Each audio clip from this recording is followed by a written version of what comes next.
Bismillahirrahmanirrahim. Assalamualaikum warahmatullahi wabarakatuh. Alhamdulillah wassalatu wassalamu ala Rasulillah wa ala alihi wa ashabihi wa man tabi'ahum bi ihsanin ila yaumil amma ba'd. Kajian kita pekan yang lalu masih ngegantung ya cerita Nabi Musa alaihissalam. Masih ingat? Masih lupa? Udah inget ya? Ini nanti teman-teman yang mau murojaah bisa buka surah Al-Qasas.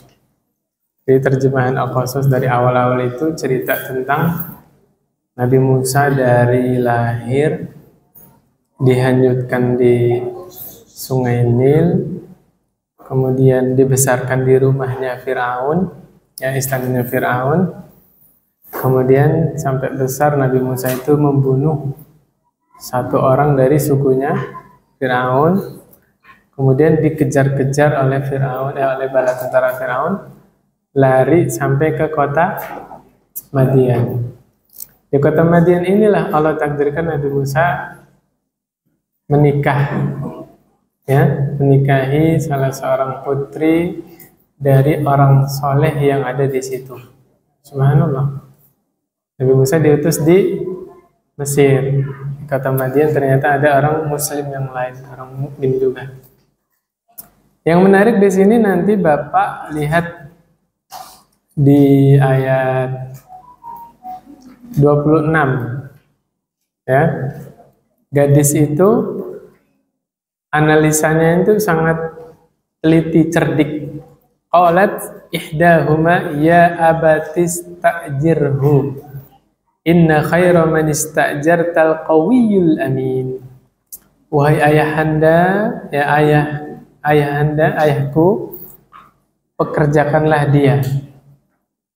Jadi gadis ini menganalisa ini Nabi Musa ini pria baik-baik, sayang ini kalau dilepas, ya nggak? Kalau dibiarin pulang sayang. Akhirnya gadis tadi memohon kepada ayahnya supaya ayahnya mempekerjakan Nabi Musa di rumahnya. Sampai dikasih kriteria karyawan yang bagus. Khairu man ista'jartal qawiyul amin. Sebaik-baik orang yang engkau pekerjakan adalah orang yang kuat dan amanah, ya, bisa dipercaya. Ini bisa jadi pegangan ini teman-teman yang punya bisnis, punya usaha. Kriteria yang paling pokok diambil, yang dilihat apanya? Kuatnya tadi, ya, berarti dia giat ya. Kalau bahasa Jawanya apa? Sregep. Sregep itu apa? Cekatan. Ya. Terus al-amin. Al-amin di sini apa? Amanah. Memang dilihat dari awal jujur, Nabi Musa itu tulus bantuin dua gadis tadi kasih minum kambing-kambingnya. Tapi subhanallah bapak ini orang soleh. Tidak boleh tinggal satu rumah laki-laki dan perempuan sedangkan mereka bukan mahram. Akhirnya bapak ini setuju dengan ide anaknya, sekalian dinikahi. Kata bapaknya ya, ini enggak Mbak Bibu, enggak langsung to the point. Inni uridu an unkihaka ihda banatay hataini. Ya, wahai pemuda, ya Nabiullah Musa alaihissalam ya, aku ingin menikahkan salah seorang dari dua putriku ini, ya, salah satunya menikahkan kepada engkau. Maharnya apa? Ala an ta'jurani samaniya hijaj. Yang mau nyimak ayat 27 ya, surah Al-Qasas. Maharnya apa Pak? Nabi Musa bekerja di tempat tersebut selama 8 tahun. Fa in atmamta 'ashran famin 'indik. Kalau engkau berkehendak dilengkapin 10 tahun, itu kebaikan darimu. Jadi bapak itu mengajukan maharnya berapa tadi? Bekerja selama 8 tahun. Tapi kalau Nabi Musa ingin menggenapkan jadi 10 tahun, yaitu kebaikan dari Nabi Musa alaihissalam. Ya biasa, mengajukan gitu kan, nanti yang disetujunya berapa. Yang saya ingin bahas di sini bahwa ternyata mahar itu bisa berupa apa? Jasa. Ini jangan salah paham. Ketika ada hadis Nabi yang perempuan datang ke Nabi menghibahkan dirinya, Nabi nazar, Pak.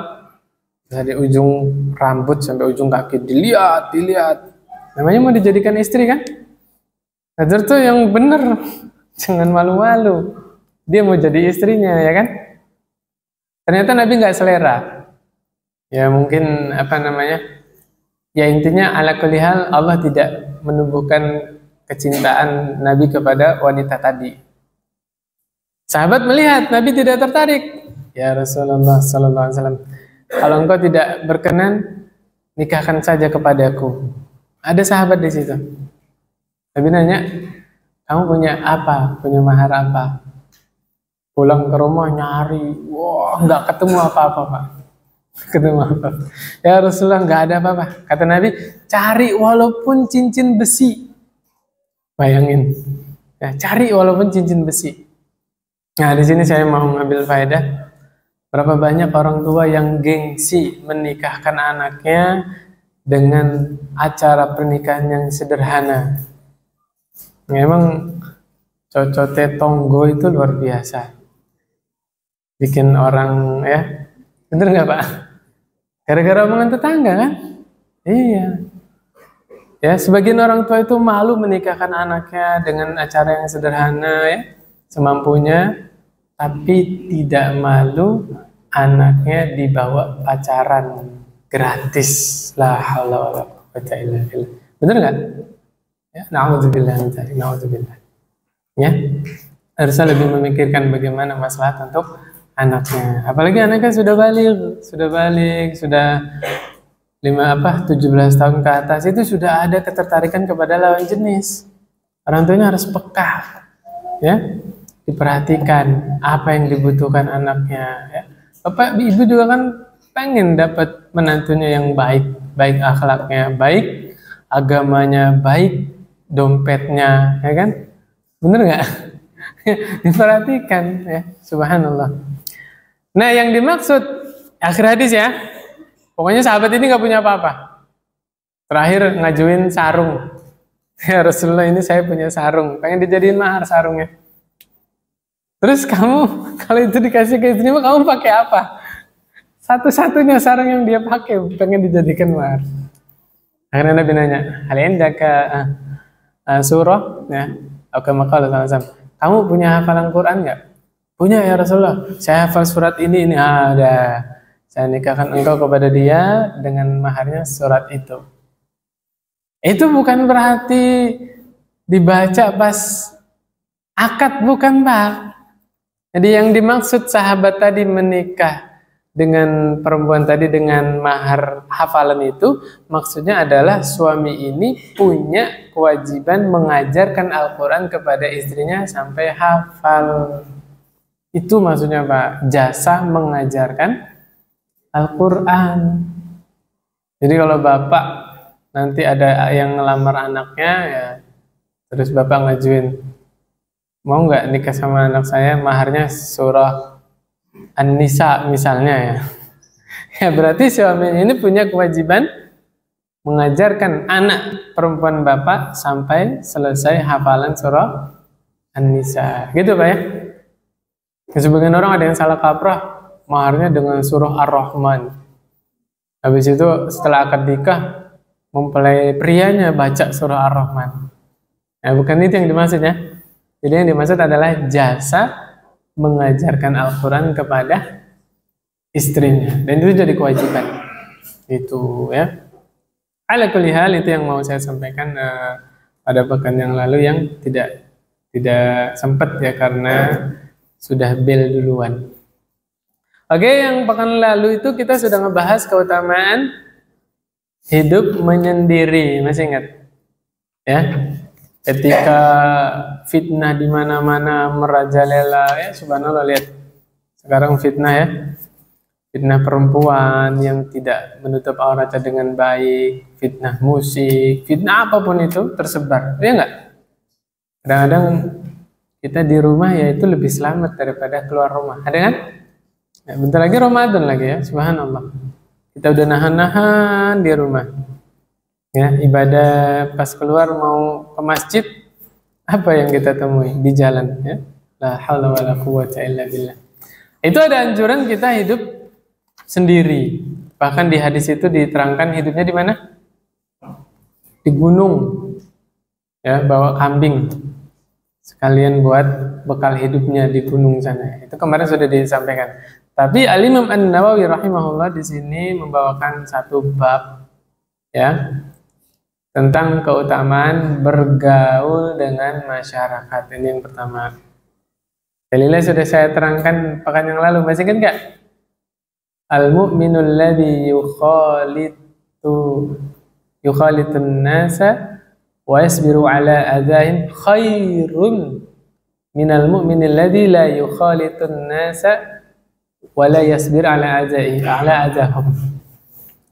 Kata Nabi SAW, seorang mukmin yang berbaur dengan manusia, kemudian dia sabar terhadap gangguan mereka, itu lebih baik daripada seorang mukmin yang tidak bergaul dengan manusia dan tidak sabar terhadap gangguannya. Jadi Nabi ingin mengajarkan kepada kita yang namanya manusia kapan waktu pasti berbuat salah. Betul nggak? Nggak usah jauh-jauh deh. Bapak hidup sama pasangan hidupnya berapa puluh tahun. Sudah saling mengerti kan? Ya besok-besok melakukan salah juga kan? Apalagi sama orang lain yang kadang-kadang nggak mengerti apa yang kita maksud, benar nggak? Nah, maka maafkan. Ya, saya sudah sampaikan di sini kalau nggak salah ya. Nasihat dari Ustadz Firanda buat Ustadz Ahmad Zainuddin. Yang menyampaikan Ustadz Ahmad Zainuddin. Apa di videonya di YouTube itu, beliau berkata begini, Ustadz, memaafkan itu jauh lebih baik daripada menuntut di akhirat. Subhanallah, ini menggambarkan bersihnya hati-hati mereka itu ya. Subhanallah, para ustadz itu subhanallah ya. Memaafkan itu jauh lebih baik daripada menuntut dia di akhirat. Kenapa? Kalau memaafkan di surah Ali Imran Allah janjikan surga. Di antara yang itu loh, wasari'u ila maghfiratin min rabbikum wa jannatin 'arduha samawati wal ard. Ayat selanjutnya apa? Wal 'afina 'anin nas, ya kan? Allah terangkan surga seluas langit dan bumi untuk siapa? Uiddat lil muttaqin, orang bertakwa. Orang bertakwa di antara karakternya apa? Lanjutan ayatnya, wal 'afina 'anin nas, yaitu orang yang suka memaafkan orang lain. Allah janjikan apa? Surga seluas langit dan bumi. Tapi kalau kita nuntut di akhirat, Allah nggak janjikan surga. Bisa jadi kita nuntut dia, terus pahalanya dilimpahkan kepada kita, ya nggak? Sudah pasti kita masuk surga? Belum tentu. Iya, kalau dosa kitanya bisa dibayar dengan pahala-pahala yang kita punya, ya nggak? Oh subhanallah. Ya emang agak berat Pak, agak berat. Jadi kita mulai sekarang belajar menjadi pribadi yang tidak mudah baperan. Baper apa Pak? Baper. Bawaannya lapar.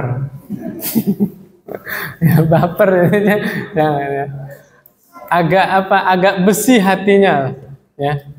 Jangan terlalu rapuh. Ya, subhanallah. Jadi ada anjuran bergaul dengan manusia. Itu dia. Disuruh apa tadi sama Nabi kalau bergaul sama manusia? Suruh sabar. Ya, kita kalau bergaul sama manusia disuruh apa Pak? Sabar. Yang sabar Pak. Istrinya manusia bukan? Sabar berarti. Ya, anaknya manusia sabar. Ya. Pokoknya kalau bergaul sama manusia sabar. Mertuanya manusia Pak?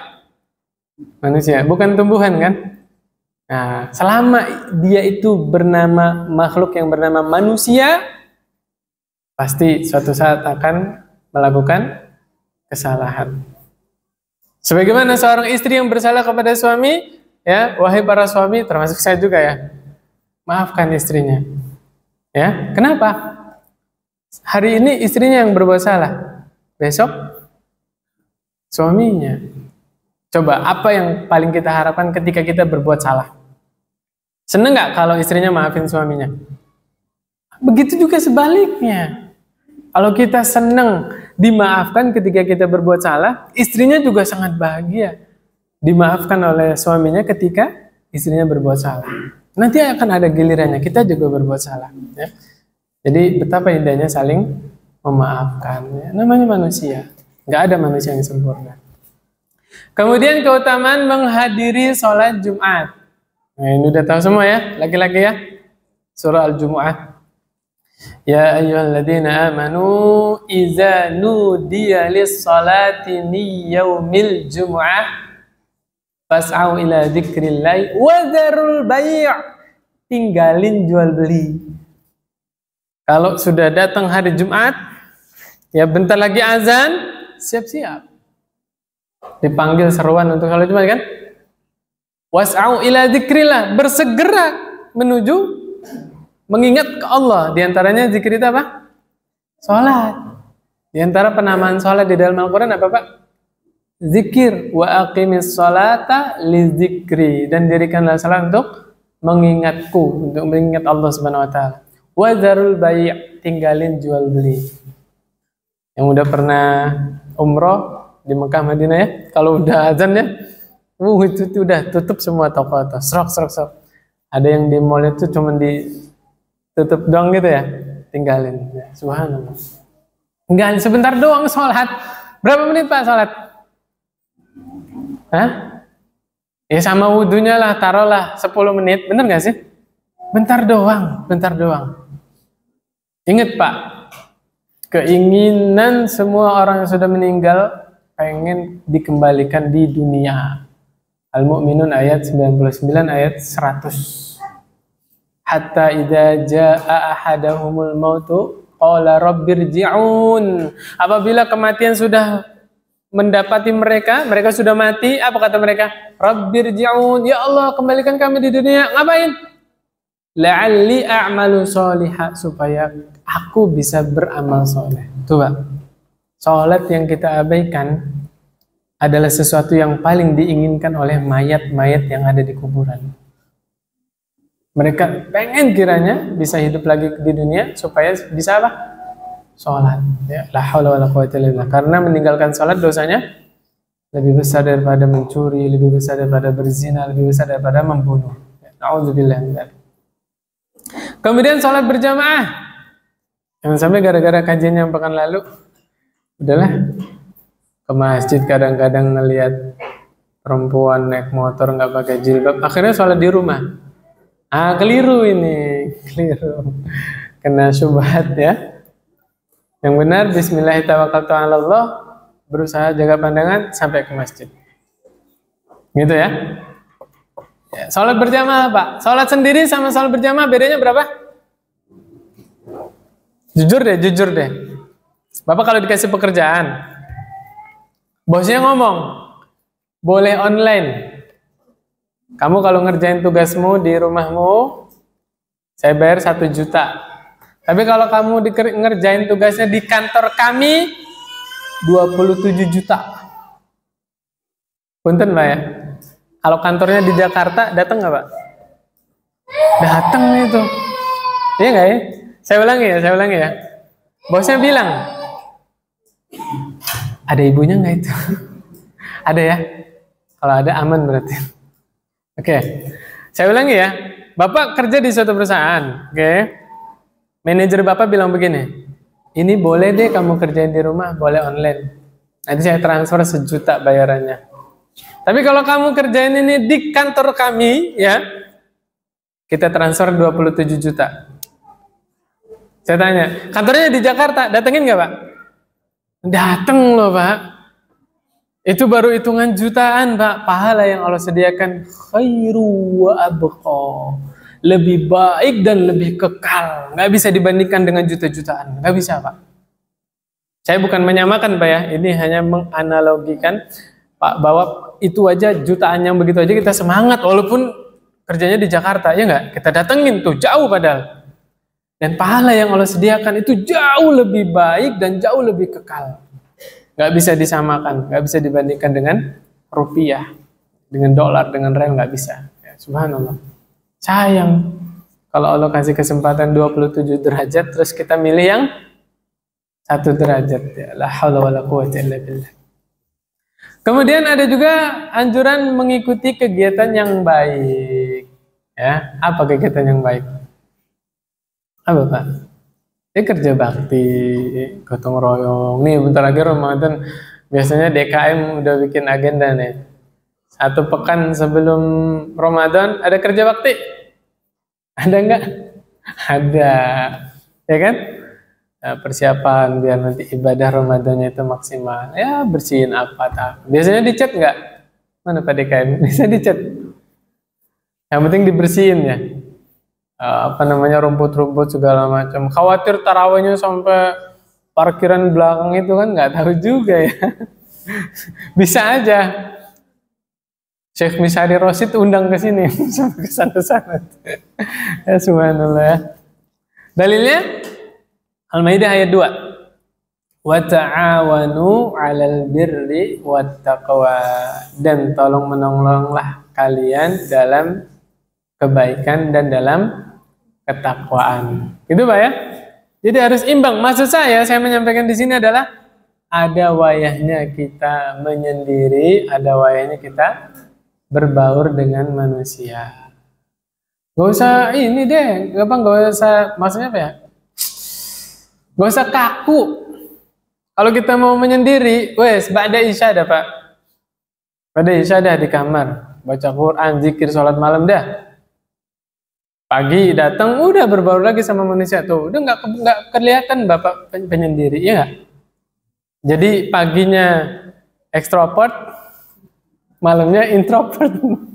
Bener ya? Ya udah gitu aja, selamat itu Pak. Ya. Dalilnya mana? Kita bilang begini. Masih ingat kisahnya Salman Al-Farisi berkunjung ke rumahnya Abu Dzar. Abu Dzar salah kan? Abu Darda. Ya, Abu Darda. Salman Al-Farisi berkunjung ke rumahnya Abu Darda. Ini Nabi saudarakan, Nabi persaudarakan antara Salman dengan Abu Darda. Apa yang terjadi di situ? Mau diulang lagi nggak apa-apa? Apa yang terjadi di situ? Salman masuk rumahnya Abu Darda. Ummu Darda acak-acakan penampilannya, rambutnya nggak disisir lah, pokoknya nggak dandan lah, sampai kaget Salman Al-Farisi. Ma aswabaki, apa yang menimpamu? Kenapa? Apa lagi ribut sama suaminya gitu kan? Apa jawaban Ummu Darda? Saudaramu sudah tidak menginginkan dunia. Allah, dunia apa? Dunia itu apa? Harta, tahta, wanita, kuota, apa lagi Pak? Zaman sekarang hebat orang bisa hidup tanpa kuota. Itu mantap. HP secanggih apapun coba nggak ada kuotanya. Karena nggak ada wifi, nggak ada kuota. Bener nggak? Subhanallah. Itu bensinnya HP itu kan kuota itu. Ya kata Ummu Darda, saudaramu tidak menginginkan dunia. Akhirnya sabar tuh Salman Al-Farisi, sabar sampai datang. Pas datang Abu Darda nyediain hidangan. Dia biasa kalau ada tamu kan, krim dhaifah ya kan, memuliakan tamu. Apa yang terjadi? Hidangan ditaruh ke Salman, Abu Darda mau pulang. Mau pergi, tinggal lah, mau ibadah. Salman bilang apa? Demi Allah, saya nggak akan makan ini kecuali engkau makan bareng saya. Abu Darda ngerti agama, puasa sunnah, menghormati tamu, memuliakan tamu, hukumnya apa? Wajib. Puasa sunnah hukumnya mana yang harus didahulukan? Besok lagi ada yang nanya ke saya, Ustadz, saya lagi puasa Senin, tapi saya ditraktir sama temen, makan. Loh iya, bener. Dosa nggak batalin puasa sunnah? Enggak. bisa diqodo besok. Puasa bisa diqodo besok. Traktir bisa diqodo? Belum tentu, bener gak? Temennya lagi mau traktir hari ini kan, besok urusan lain. Temennya juga punya keperluan lain, ya gak? Jangan ragu-ragu. Lagi puasa misalnya, di kantor bancakan, kebuli, senampan. Makan, bismillah. Ya, dan bisa menutupi ibadah kita. Coba, semuanya lagi makan-makan, Bapak sendirian puasa. Cuma kantor, itu kenapa nggak ada saum? Wih, Masya Allah. Jadi ketahuan. Ya nggak? Coba kalau makan jojong, tapi besok di kodonya puasanya besok hari Selasanya. Boleh, silakan. Jadi menyembunyikan amalan. Gitu Pak ya, Bu ya. Nggak masalah. Tidak berdosa membatalkan puasa sunnah tidak berdosa, menyenangkan hati saudaranya berpahala tidak? Nah ini, kita harus tahu mana yang lebih utama yang harus kita utamakan. Gitu ya. Abu Darda batalin puasanya Pak. Makan bareng, ala kulli hal di hadis itu sudah sampai malam. Pas malam, tempat tidurnya Salman udah disiapin, Salmannya suruh tidur, Abu Darda mau sholat malam. Dipegang tangannya Abu Darda. Tidur bareng saya. Tidur. Subhanallah Abu Darda, digituin gak ngelawan. Masya Allah. Coba kalau kita, wis, ini ngalang-ngalangin orang mau berbuat baik ini, ya nggak? Yasinan nggak boleh, zikir berjamaah nggak boleh, ya semua nggak boleh. Bukan begitu, yang ngelarang siapa? Ayo stor-storan surat Yasin sama saya. Mau tarawih pakai surat Yasin tak? Ayo, ya. Enggak ada yang ngelarang, ya. Surat Yasin itu bagian dari Al-Quran. Iya nggak Pak? Al-Waqiah juga bagian dari Al-Quran. Cuma kita ingin menempatkan sesuai dengan tempatnya. Kembali lagi ke Abu Darda tadi. Ya, Abu Darda tidur Pak. Tengah malam bangun, Abu Darda mau sholat, ditarik lagi sama Salman. Tidur lagi Pak. Akhirnya sepertiga malam terakhir yang bangun Salman. Salman bangun, Abu Darda dibangunin. Baru sholat bareng. Paginya kabar ini sampai kepada Rasulullah SAW. Saya lupa nih nyampaikan satu pesannya Salman kepada Abu Darda. Wahai saudaraku, sesungguhnya segala sesuatu itu ada haknya. Mata ada haknya buat istirahat. Istri ada haknya dipenuhi nafkah biologisnya. Ya, tamu ada, semua ada haknya. Tunaikanlah masing-masing haknya. Nggak boleh kita berlebihan dalam salah satu, ya. Semuanya ditunaikan haknya. Perkataan Salman ini sampai ke telinga Rasulullah SAW. Nabi bilang apa? Sodaqo Salman. Salman telah berkata benar. Masih ingat saya kemarin nasihat di sini tentang apa? Ada seorang bapak-bapak yang itikaf di bulan Ramadan sebulan penuh. Masih ingat Pak itu? Nah, ini bapak-bapak hadir semua nih ya. Ayo Pak, siapin sekarang Pak. Bapak mau itikaf, siapin uang belanja. Jadi sebelum ninggalin anak istrinya di rumah sudah disiapin. Sehingga ketika Bapak itikaf di masjid, istrinya itu penuh dengan doa, mendoakan kebaikan suaminya, ya enggak? Coba kalau anak istrinya ditinggal, bapaknya itikaf sibuk ngaji, tapi nggak ditinggalin nafkahnya, apa yang diucap istrinya? Ayo, iya nggak sih? Nah, ya, masih saya ke sana. Jangan sampai kita kena godaan syaitan, lebih mengutamakan yang sunnah, tapi melalaikan yang wajib. Iktikaf wajib atau sunnah? Sunnah. Menafkahi anak istri wajib apa sunnah? Wajib. Ya, jangan sampai kena goda rayuan syaitan. Nabi di akhir hayatnya iktikaf selama 20 hari. Ada kan? Ada kan? Bahkan itikaf juga di bulan Syawal. Ada hadisnya kan? Coba lihat. Tapi tidak dibenarkan mengamalkan satu hadis, kemudian membuang hadis yang lain, tidak dibenarkan. Yang benar tadi, kata Salman apa? Menunaikan haknya pada segala sesuatu. Ditunaikan. Ya kalau kita belum bisa ke level sana Pak, Bapak berangkat ke masjid sebelum maghrib tuh biasanya ada bukber ya di masjidnya dengan niat intikaf. Dengar azan maghrib, buka puasa, sholat masjid berjamaah, habis sholat maghrib baca Quran, habis sholat isya taraweh, habis taraweh tadarus, pulang ya baru jam 9, itu udah dihitung intikaf, Pak.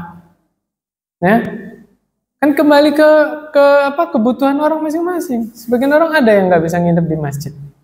Mungkin anaknya masih kecil, ya nggak? Anaknya kecil, ada 4, semuanya masih kecil, butuh dilayani semua. Istrinya yang sibuk kasihan, ya. Jadi jangan sampai kita mendahulukan yang sunnah tapi mengabaikan yang wajib. Yalah, wala quwwata illa billah. Kembali ke sini lagi ya. Kemudian mendatangi pengajian. Nah, coba ada nggak orang yang uzlah menyendiri? Bisa nggak pengajian? Nggak bisa. Ya, maka ada waktunya menyendiri, ada waktunya berbaur. Di antara waktu berbaru kapan? Pengajian, ya. Ini biar pada semangat pengajian ya. Ramadan libur. Ramadan ada nggak pengajian? Banyak. Ya kan nggak mesti malam Selasa pada maghrib. Malam Selasa, malam Rabu ya. Nggak mesti malam Rabu, malam Selasa pada maghrib, enggak kan? Bulan puasa itu banyak kajian ba'da subuh, Pak. Sama ba'da asar menjelang buka ada. Semangat Pak, bismillah. Kenapa? Orang-orang yang menuntut ilmu agama, orang-orang alim itu orang yang menuntut ilmu agama dan mengamalkan ilmu agama, didoakan oleh penduduk langit, oleh penduduk bumi, bahkan semut yang ada di sarangnya, ikan-ikan yang ada di lautan itu semuanya beristighfar untuk siapa? Orang-orang yang belajar ilmu agama. Ya, subhanallah. Kebayang nggak kita masuk surga gara-gara semut? Kita masuk surga gara-gara ikan, kebayang nggak? Ya, subhanallah ya. La haula wala quwwata illa billah. Kemudian menjenguk orang sakit. Sudah disampaikan di sini belum? Siapa yang menjenguk orang sakit dari rumahnya sampai ke tempat tujuan sepanjang jalan, kata Nabi, seakan-akan dia memetik buah-buahan surga. Masya Allah. Lihat. Ya, dari rumahnya sampai ke tempat tujuan, kata Nabi apa? Seakan-akan dia memetik buah-buahan surga. Kalau sudah sampai ke tempat yang dijenguk, dia dinaungi sakinah, ya, dinaungi rahmat Allah Subhanahu wa taala. Kemudian kalau jenguknya pagi, 70.000 malaikat mendoakan dia sampai sore. Kalau jenguknya sore, 70.000 malaikat mendoakan yang jenguk ini sampai pagi. Nah, cuma di kita ini ada kebiasaan jenguk orang sakit kalau sudah 3 hari. Kadang-kadang kita nggak disadari kita jahat. Berarti kita nyuruh saudara kita sakit 3 hari dong. Kasihan loh Pak. Kita aja kalau sakit, ya besok udah sembuh bisa kerja, bener nggak? Nah, jadi ya kalau ada luang, ada rezeki lapang, jangan nunggu 3 hari. Tadi pagi dengar kabar ya sore pulang kerja kalau ada luang, sempetin sebentar. Ya, subhanallah. Kadang-kadang Pak, Bu, yang dirahmati Allah Subhanahu wa taala, justru kehadiran kita itu yang salah satu sebab bikin dia cepat sembuh. Kenapa? Ada support. Oh, saya masih diharapkan kehadirannya, betul nggak? Coba bayangin, ibu bapak yang dirahmati Allah Subhanahu wa taala. Kalau ada orang sakit nih, sebulan nggak ada yang nengok sama sekali, apa yang ada di perasaan dia? Oh, ternyata selama ini nggak ada yang ngarepin kehadiran saya. Saya ini nggak ngaruh, hadir nggak ada yang peduli sama saya, bener nggak? Kasihan. Tapi kalau baru sehari sakit, baru 2 hari sakit, Masya Allah, pada datang doain ya. Syafaqillah kalau perempuan, kalau laki-laki syafaqallah. Allahumma rabban nasi adilil ba'sa isfi anta syafila syifa illa syifa'an syifa la yughadiru saqama. Kan didoakan, akhirnya jadi semangat lagi. Dan kalau lagi ada orang yang sakit, dikasih kata-kata motivasi. Di antaranya apa? Sabar ya Pak. Mudah-mudahan Allah sedang mengampuni dosa-dosanya. Mudah-mudahan Allah sedang menghapuskan dosa-dosanya. Benar nggak? Gitu. Kemudian berikutnya, menyaksikan jenazah. Menyaksikan jenazah ini maksudnya apa? Bisa menyolati, bisa juga mengiringi jenazah. Kalau kita menyolati jenazah, pahalanya berapa? 1 qiraat doang. Tapi kalau nyolati disambung dengan mengiringi jenazah, pahalanya berapa? 2 qiraat. Sahabat nanya, ya Rasulullah, qiraat itu apa? Nabi SAW menjawab, qiraat itu yang paling kecilnya itu segede gunung Uhud. Qiraat yang paling kecil. Berarti qiraat itu beragam. Tergantung apanya? Keikhlasan kita masing-masing. Semakin ikhlas seseorang, qiraatnya semakin besar. Gunung paling besar gunung apa, Pak? Kilimanjaro apa Mount Everest? Apa sih? Bener gak sih saya? Ya. Semakin besar keikhlasan seseorang, semakin besar qiraatnya. Kadang-kadang nih kita digoda. Kalau sholat di kampung, kalau di komplek insya Allah enggak ya. Nyolati jenazah di perkampungan. Habis sholat jenazah diapain, Pak? Kasih amplop. Padahal punten ya, nggak seberapa Pak amplopnya. Paling isinya berapa? 15.000, 10.000, ada juga yang 5.000, bener ya? Kok tahu? dulu pernah nyolatin ya. Maka yang pertama kita harus faqih, harus apa bahasanya? Hikmah dalam menyikapi itu. Nanti kalau kita nyolati terus dikasih amplop, kita nolak, sakit hati nggak yang ngasih? Khawatir tersinggung ya kan? Ambil aja Pak, terima. Sebelum pulang Bapak cari lagi baskom takziah. Ya enggak? Nah, taruh lagi di situ. Bismillah. Itu caranya Pak. Satu sisi menjaga perasaan orang yang ngasih, satu sisi menjaga hati kita yang lemah. Ya, hati kita tuh lemah Pak. Qiraat Bapak mau diganti 20.000? Nggak mau lah, sayang ya nggak? Gitu aja Pak. Terima. Ya kalau ada anaknya yang meninggal ya, tambahin tuh sama Bapak. Ya, subhanallah, salut saya. Kita nyolatin, diamplopin ya kan. Bapak kembaliin ke anak ya, tapi tambahin dulu. Jangan 2.000 Pak. Berapa tuh ya kan, anaknya kasihan ditinggal sama bapaknya meninggal ya, subhanallah. Ya, ala kulli hal ya. Kemudian berikutnya, membimbing orang yang tidak ngerti ilmu agama atau ilmu duniawi ya. Bimbing. Ini juga berbaur kan sama manusia yang lain. Nah, amar ma'ruf nahi munkar. Ya, amar ma'ruf nahi munkar bisa menyendiri di kamar, bisa Pak. Ya, butuh ada objek yang diingkari kan? Ya. Kemudian bersabar atas hal-hal buruk yang menimpanya. Yang berikutnya bab ini Pak. Subhanallah, ini Al-Imam An-Nawawi rahimahullah ini jenius benar-benar, jenius. Barusan kita bahas apa Pak? Anjuran berbaur dengan manusia kan? Oke. Kalau orang lain yang bersalah ke kita, kita suruh apa tadi? Sabar, maafkan. Benar gak? Bagaimana kalau kita yang berbuat salah? Paham nggak maksud saya?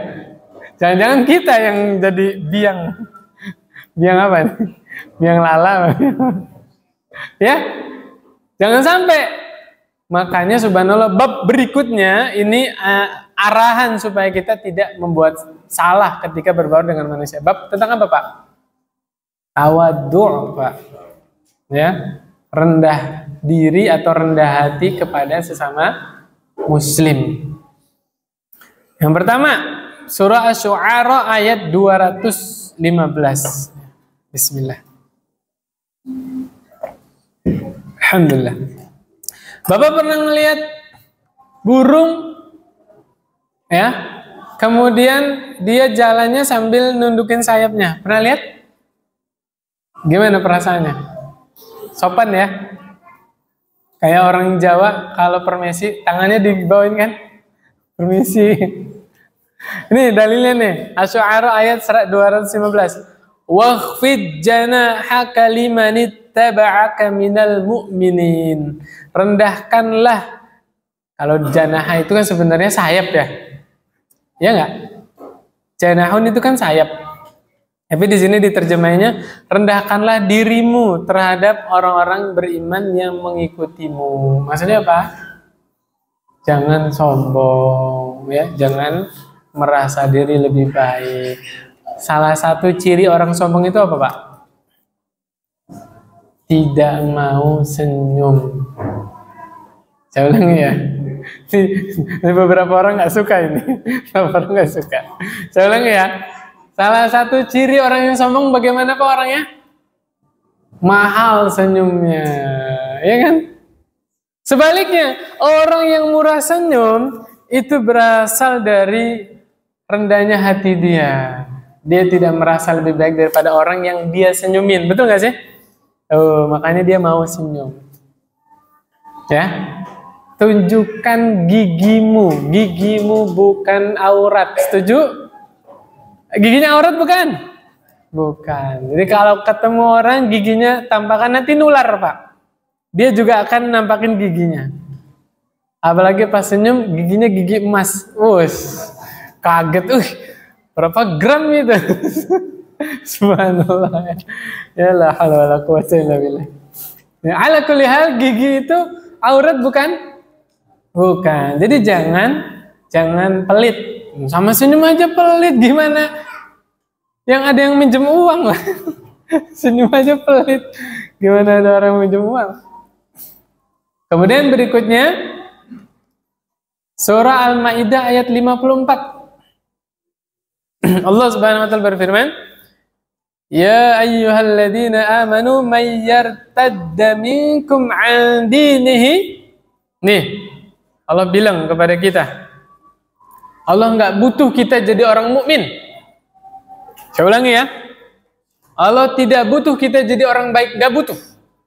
Allah nggak butuh terhadap makhluknya. Apa kata Allah? May yartadda minkum an dinihi. Siapa yang murtad dari agamanya, ya, yang keluar dari Islam, fasawfa ya'tillahu biqaumi yuhibbuhum wa yuhibbunah. Allah akan datangkan kaum yang lain yang kaum tersebut saling mencintai itu. Ya. Di bahasa kasar saya begini, Pak. Misalnya ada masjid direnovasi. Buka donasi itu. Estimasi kebutuhan berapa? 100 juta misalnya. Ya. Ya bikin kanopi kayak apa kayak misalnya ya. Yang udah kekumpul 60 juta. Kurang berapa lagi? 40 juta ya. Bahasanya gini, Pak. Kalau saya tidak ikut nyumbang, tidak masalah. Allah akan menggerakkan hati orang mukmin yang lain yang akan menyumbangkan hartanya. Oh, subhanallah. Saya tidak baca Al-Quran, tidak masalah. Allah akan menggerakkan hati orang mukmin yang lain yang akan membaca Al-Quran. Begitu, Pak. Pada puncaknya apa? Allah tidak butuh kita ibadah. Ya, harus disadari dengan betul. Saya yang butuh beribadah kepada Allah Subhanahu Wa Taala. Tutup ayatnya apa, Pak? Kaum tadi yang saling mencintai. Adillatin 'alal mu'minina, a'izzatin 'alal kafirin. Sama orang mukmin itu lemah lembut, sama orang kafir tegas. Jangan dibalik. Gereja dijaga, kajian dibubarin. La haula wala quwwata illa billah. Ini ada ayatnya nih. Allah yang bilang ya. Yang berikutnya surah Al-Hujurat ayat 13. Masih ingat hadis Nabi yang saya bawakan di sini juga? Ketika Nabi SAW menasihati para sahabat, bihasbim ri'in minasyar an yahqira akhahu al-muslim. Cukuplah orang itu dianggap buruk ketika dia merendahkan saudara muslimnya. Paham nggak maksudnya, Pak? Saya ulangi ya. Orang itu dibilang dia orang jelek, dia orang buruk, cukup dengan sebab apa? Dia merendahkan saudara muslim yang lain. Paham nggak maksudnya, Pak? Nah, setelah itu Nabi bilang apa? At-taqwa huna 3 kali, Pak. Nabi isyarat ke dadanya. At-taqwa hahuna sallallahu alaihi wasallam. Takwa itu di sini. Artinya apa, Pak? Nabi ingin menerangkan kepada kita. Sebab orang melecehkan orang lain atau meremehkan orang lain didahului sikap apa, Pak? Ujub, bangga diri, merasa diri punya sesuatu. Setelah itu dilanjutin dengan apa? Sombong. Sombong itu gimana? Merasa diri lebih baik daripada orang lain, barulah dia meremehkan orang lain. Na'udzubillah. Makanya Allah berfirman, inna akramakum indallahi atqakum. Sesungguhnya orang yang paling mulia di antara kalian di sisi Allah adalah orang yang bertakwa. Sementara siapa yang mengerti di antara kita yang paling bertakwa? Siapa? Gak ada, hanya Allah Subhanahu wa taala. Makanya Allah tegur di dalam An-Najm ayat 32, apa kata Allah? Fala tuzakku anfusakum. Jangan kalian merasa suci, merasa bersih. Huwa a'lamu biman ittaqa. Allah yang lebih tahu siapa di antara kalian yang paling bertakwa. Nggak boleh, Pak. Ya, punten ini ya. Kajian-kajian salafi dikata-katain Wahabi, kemudian dituduh apa? Merasa paling benar, dituduh kunci surga milik orang Wahabi saja. Masih ingat gak, Pak? Masih? Nih, lihat. Kita luruskan ya. Kita meyakini satu manhaj yang paling benar wajib, Pak. Wajib. Kembali kepada Al-Quran dan Sunnah yang diamalkan oleh sahabat itu wajib. Manhajnya benar, Pak. Kitanya, paham maksud saya, Pak? Kitanya penuh dengan kekurangan, Pak. Kitanya ini penuh dengan kekeliruan, kekhilafan. Ya? Kadang-kadang setan juga menjerumuskan hati kita tuh. Akhirnya kita juga merasa lebih baik daripada orang lain. Na'udzubillah, ya enggak, Pak? Ya? Hati-hati, Pak, hati-hati. Jangan. Manhajnya benar. Ya? Memahami Al-Quran dan Sunnah sesuai pemahaman sahabat, itu yang harus kita pakai, harus kita cocoki. Tapi kalau kembali kepada diri kita masing-masing, kita orang sempurna. Wallahi la, demi Allah, kita banyak kekurangan. Kita semua masih belajar, benar nggak? Nah, gitu ya. Subhanallah, kadang-kadang khawatir ya, namanya syaitan kan tidak berhenti-hentinya menjerumuskan seorang mukminnya. Kemudian berikutnya di dalam surah Al-A'raf ayat 48 ayat 49. Di situ Allah ceritakan keadaan nanti di akhirat, orang-orang yang dulu sombong di dunia Allah lempar ke dalam neraka. Mereka berkata apa? Mereka heran. Orang yang dulu di dunia mereka remehkan, mereka klaim tidak akan masuk surga, justru orang-orang yang seperti itulah yang Allah masukkan ke dalam surga. Allah balik. Masih ingat hadis Nabi? Ada dua orang bersaudara. Satunya ahli ibadah, satunya ahli maksiat. Ahli ibadah ini kurang sabar nasihatin saudaranya. Ditegur. Setiap bermaksiat ditegur. Yang ahli maksiat juga bilang apa? Apakah Allah menciptakanmu untuk mengawasi saya? Saking kesel itu, Pak. Yang ahli ibadahnya kurang sabar. Demi Allah engkau tidak akan masuk surga. Lihat. Memvonis orang gak akan masuk surga, bawa-bawa nama Allah. Allah marah, Pak. Allah marah, Nabi ceritakan di akhirat, yang ahli maksiat tadi Allah masukkan ke dalam surga, Allah ampuni dosa-dosanya. Yang ahli ibadah tadi Allah lempar ke dalam neraka. Bicara tanpa ilmu, bawa-bawa nama Allah. Na'udzubillah, na'udzubillah. Lihat, betapa kita nggak boleh merasa lebih baik daripada orang lain. Karena hak yang memasukkan neraka, memasukkan surga siapa? Allah Subhanahu wa taala. Ya. Nasihati dengan baik silakan, ajak orang berbuat baik, monggo silakan. Tapi nggak boleh kita kebablasan memvonis dia ahli neraka. Na'udzubillah, nggak boleh, Pak. Ya. Jangan sampai gara-gara kesombongan yang ada pada diri kita, Allah cabut hidayah yang ada sekarang ini, kemudian kita berbalik arah. Na'udzubillah, na'udzubillah. Gitu ya. Kadang-kadang kita lupa definisi nasihat itu apa. Menginginkan orang yang dinasihati menjadi lebih baik. Kita pengen orang yang kita nasihati jadi orang baik, benar gak?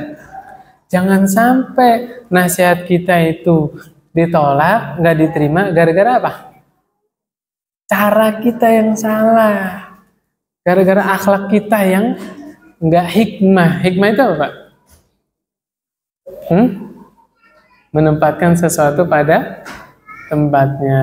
Ada kadang-kadang kita harus tegas, kadang-kadang harus lembut, kadang-kadang harus tarik ulur ya, dan seterusnya. Ya, subhanallah. Subhanakallahumma wa bihamdik asyhadu an la ilaha illa anta astaghfiruka wa atubu ilaik. Assalamualaikum warahmatullahi wabarakatuh.